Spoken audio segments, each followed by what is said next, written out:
जल्द से जल्द।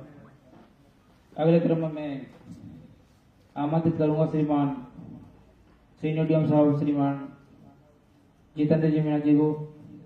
आप इस ऑपरेटिंग सेफ्टी नर्स सभा को संबोधित करें। धन्यवाद।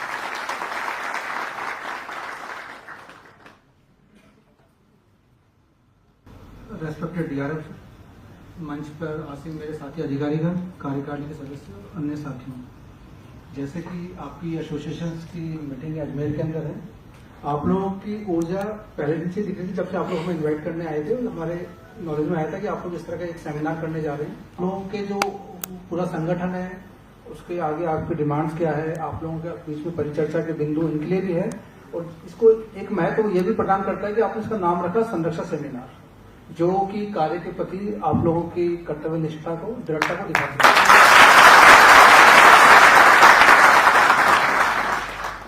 हम लोगों को यहाँ पे अच्छे से सबके संज्ञान में है कि परिचालन विभाग के अंदर जो पॉइंट्समैन कैडर है वो हमारा बिल्कुल ग्राउंड लेवल का स्टाफ है, और उसकी ड्यूटी संरक्षा से, ट्रेन संचालन से कितनी निकटता से जुड़ी हुई है, संचालन के साथ साथ संरक्षा से भी, वो सब हम लोगों को अच्छे से विदित है।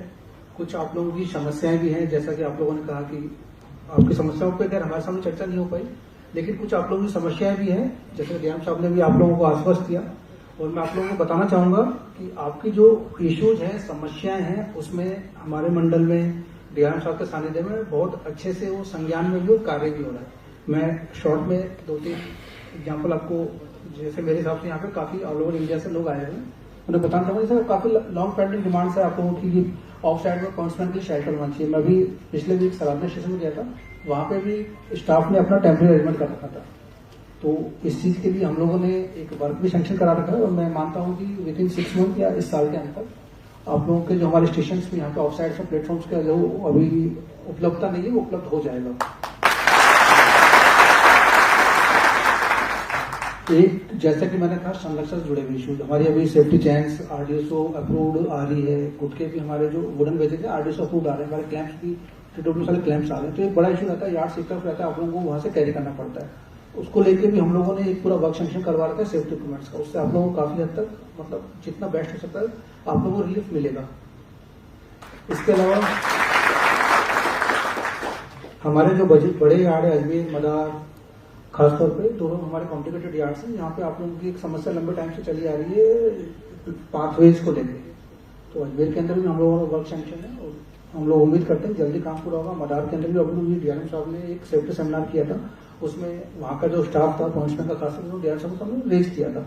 तो उस इश्यू में हम लोग काफी आगे बढ़ रहे हैं, और मतलब वो ऑलमोस्ट आपका हमारे उसमें है नोटिस में, और वो प्लान भी हो चुका है। तो इस तरह के हमारी तरफ से कुछ कदम उठाए जा रहे हैं। बाकी जैसे आपका एसोसिएशन को मैं एक सुझाव देना चाहूंगा कि आप लोग अपने इश्यूज को बहुत अच्छे से रखें। जैसे आप लोगों ने चर्चा की, परिचर्चा की, डीएम साहब ने आपको सुझाव दिया कि अपना मेमोरेंडम बना के जो एक्शनेबल पॉइंट्स हैं वो हमें भिजवाएं, और आप लोग भी उनको मतलब चेंज करते रहें। बाकी हमारी तरफ से पूरा सहयोग आप लोगों को मिलेगा, और हम लोग आप लोगों के इश्यूज, जनरल इश्यूज के प्रति उतने ही हम लोग भी आप ही मान के चलिए चिंतित है जितने आप लोग हैं। इसके साथ ही मैं आप लोगों को दोबारा से शुभकामनाएं देना चाहूंगा। ब्रांच लाइन में भी यही अभी वर्कलोड बहुत ज्यादा बढ़ गया है, और 20 से 1.5 सेक्शन है, इसमें डबलिंग का काम भी चल रहा है। और डेट स्टेशन की प्रॉपर बात करें तो नोटिस स्टेशन नहीं बनाया गया, तो काम ज्यादा बढ़ गया है।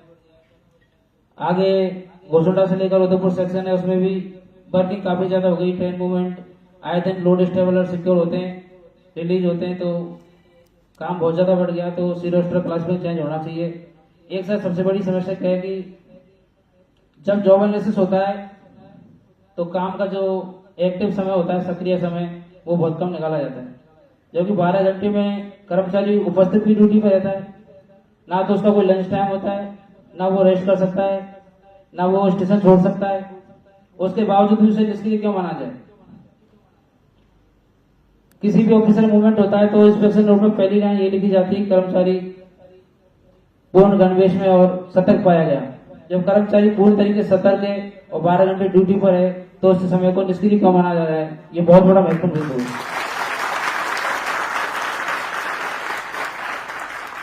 मैं डीआरएम सर और सीनियर डीएम सर से निवेदन करना चाहूंगा कि जिस भी स्तर पर इस लाइलाज बीमारी का समाधान हो, इसका समाधान होना चाहिए, क्योंकि पॉइंट्समैन पर आज की डेट में सबसे ज्यादा अगर शोषित है तो वो ये रोस्टर्स है। इसके अलावा सर और भी मांगे हैं। ऑफ साइड के मामले में सर ने डिस्कस किया, मैं ज्यादा बात नहीं करना चाहूंगा, लेकिन इतना कहना चाहूंगा सर, जो ऑफ साइड में शेल्टर बनाए गए हैं उनमें शेल्टर इस प्रकार के बनाए गए हैं कि बारिश आए तो बारिश में भीग जाते हैं, गर्मी के लिए कोई पंखी की व्यवस्था नहीं होती है। तो हमारी मांग ये है कि प्लेटफॉर्म पर जो शेल्टर बनाए जाए उनमें बिजली का कनेक्शन हो, प्रॉपर मॉस्किटो मैच हो और पंखे लाइट की सुविधा भी हो, ताकि कर्मचारी सर्दी गर्मी बरसात सभी मौसम में सही तरीके से ड्यूटी कर सके। ये भी एक बहुत बड़ी मांग है। ऐसा अभी तक पूरे डिवीजन में कहीं भी कोई शेल्टर नहीं लगे हैं जो कर्मचारी को सचपूर्ण तरीके से ड्यूटी कर सके। इसके अलावा सर एक स्पेशल क्लास गेट के बारे में बात करना चाहूंगा। स्पेशल क्लास गेट जहां एटीबीयू 50,000 से ज्यादा है, वहां रेलवे बोर्ड के आदेश के बावजूद भी सी रोस्टर कहीं भी लागू नहीं किया गया है। अभी अजमेर डिवीजन में कुछ समय पहले एक रोस्टर निकाला गया है, वो 56 घंटे का रोस्टर। अब वो 56 घंटे का रोस्टर 3 आदमी का है, वो किस प्रकार से ये समझ से परे, लेकिन सी रोस्टर होना चाहिए, ये हमारी मांग है।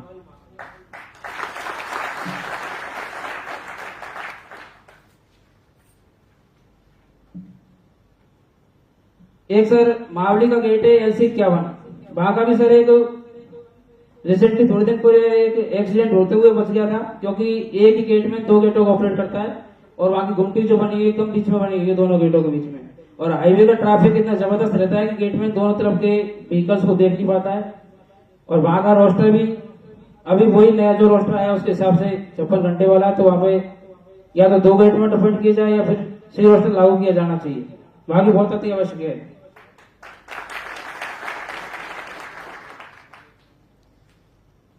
एक साथ सबसे बड़ी समस्या जो मेनली ब्रांच लाइन में है वो है आवास की, क्वार्टर्स की। सर इतनी बड़ी समस्या है कि पुराने जो क्वार्टर्स बने हुए हैं वो एकदम क्षतिग्रस्त अवस्था में है, समय पर उनका ना तो रिपेयरिंग हो पाती है और जबरदस्ती वो क्वार्टर अलॉट भी किए जाते हैं, कर्मचारी सहजपूर्ण तरीके से रह नहीं पाता है।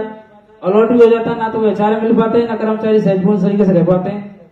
तो 12 घंटे कर्मचारी ड्यूटी कर रहा है, जब उसका परिवार सुरक्षित नहीं है तो कर्मचारी पूर्ण तरीके से समर्पित होकर रेलवे की नौकरी कैसे कर पाएगा। तो आवास की बहुत बड़ी समस्या है, तो नए आवास बनने चाहिए, पुराने जो आवास है ये सभी जगह अबंडेंट होने चाहिए। जहां आवास अबंडेंट हो गए वहां सभी जगह डबल रेट भी दिए जाना चाहिए, ये मुख्य मांग है। अगले चरण में मैं आमंत्रित करना चाहूंगा